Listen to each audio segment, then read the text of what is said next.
and the visor is back. Um, week 5 recap, another 3-3 week. I guess Eric's son, who can't talk, is still better at picking than I am at this point, or equally as good, nonetheless. Uh, I'm blaming it strictly on projections and upsets at this point. I have nothing to say. Last week, whether you do Yahoo projections or NFL, it doesn't make a difference. Just weird stuff's happening this year, plain simple. So I'm going to go against my gut from this point forward whenever I do a pick. Nonetheless, I will do a recap of the week and my horrible picks. First, Pierce Brosnan in a ridiculous game over Forte Yard Dash, 149.92 to 141.46.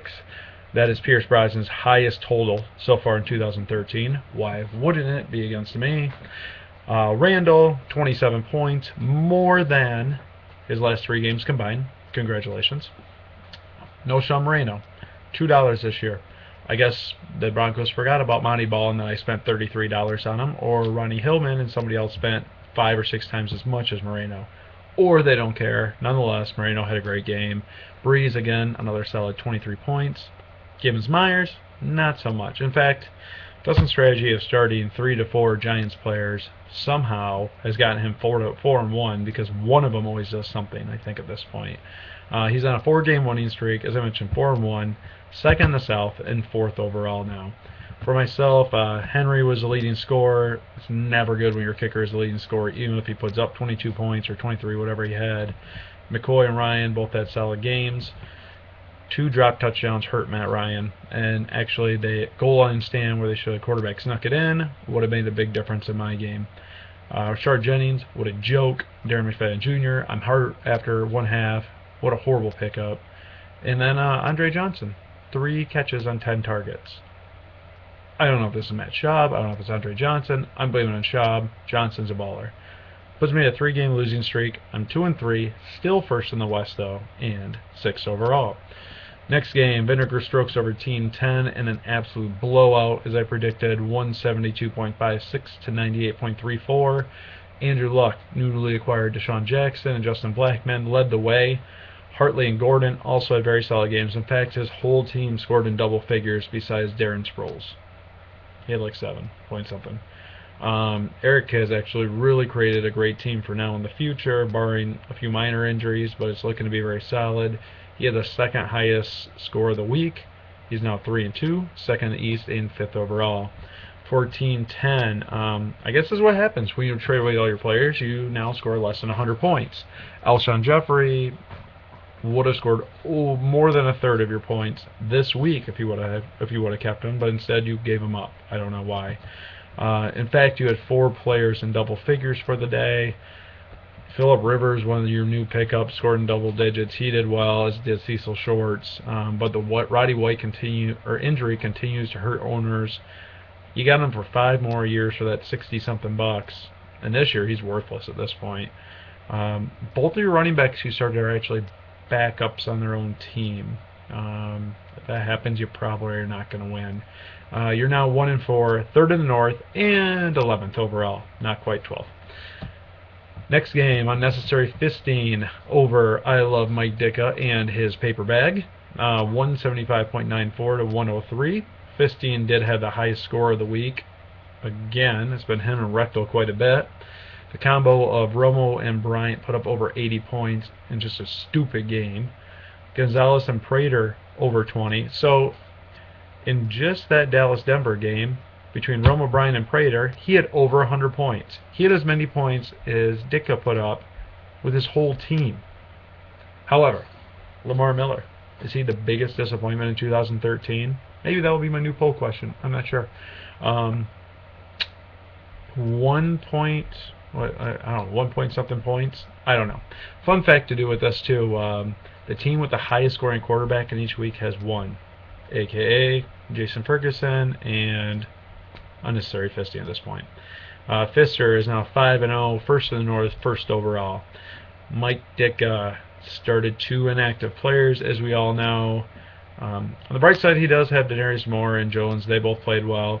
Could have had Pierre Thomas starting for another 30-plus points. The key is he kind of needs Percy Harvin to come back and start doing something. That may give his team a little bit of a booster, whatever you want to call it, for the future. Because right now he's 0-5, third in the East, last overall, and Owen Daniels just got hurt for 4 to 6 weeks or so. Not looking good for Ditka. Recto Renegades continue to win over the Dutch Oven. I thought this game would be even closer. I thought Dutch Oven would pull it off. I apologize for saying Painted Manny will have a tough week. I don't think he's capable of doing that. 43 points, along with Witten, Charles, and Nix all over 23 as well. Julio Jones, though, now out. It doesn't hurt him this week. He was prepared as Julio was on a bye. However, for the future, I don't like his team as much. I'm going to be honest. Is depth going to be a concern? I think it will. However, 4-1 right now. First in the North, second overall. Dutch Oven had the highest score this week on a losing effort. Kind of a bad luck loss there. T.Y. Hilton, Graham, Jackson all blew up for him. I do get emails whenever you guys switch out your lineups. Dutch Oven, last minute, last about half an hour, was switching out Fred Jackson and Stevie Johnson about 3 or 4 times. Finally stuck with Jackson. As a result, ended up with 22, 23 extra points than what he would have had. So, nice call there. However, if you would have started your optional correct lineup, you would have actually won. Instead, 2-3, second in the West, and 7th overall. Next game, we have the Fence Hopper over the Prodigy. Somehow, Fence Hopper just keeps winning. 117.06 to 109.86. Julie Thomas and Woodhead both had amazing games. Woodhead may be getting quite a bit more action due to the injury to Matthews. Matthews, who knows if he'll ever come back. He's horrible. However, you did start a release player, Brandon Stokely, and you still won. You also started Michael Bush, who had 1.2 points, and you also still won.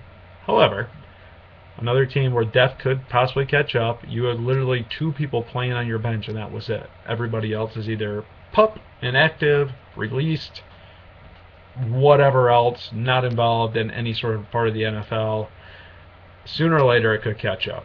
The Prodigy, the thing that hurt him was he had no starting tight end. If he would have had a starting tight end, he probably would have won this game. However, throwing Gronk in there was not going to work. He had Jeffrey, who had a career game with over 38 points. Richardson keeps forgetting he's a number 3 overall pick and putting up 5 or 6 fantasy points a game. He's horrible. Kaepernick, also horrible. Get rid of him at this point. He sucks. Sidney Rice and Eddie Royal, a combined 5 points. Big pickups. I think the thing that probably hurt him the most, though, 3 Redskins were on a bye.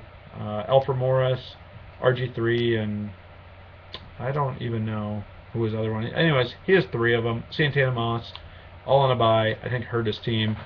Ends up 1-4, second in the North, and 10th overall. And finally, we have Duke in the final answer, and probably the most disgusting game of the year so far. 88.38 to 68.96.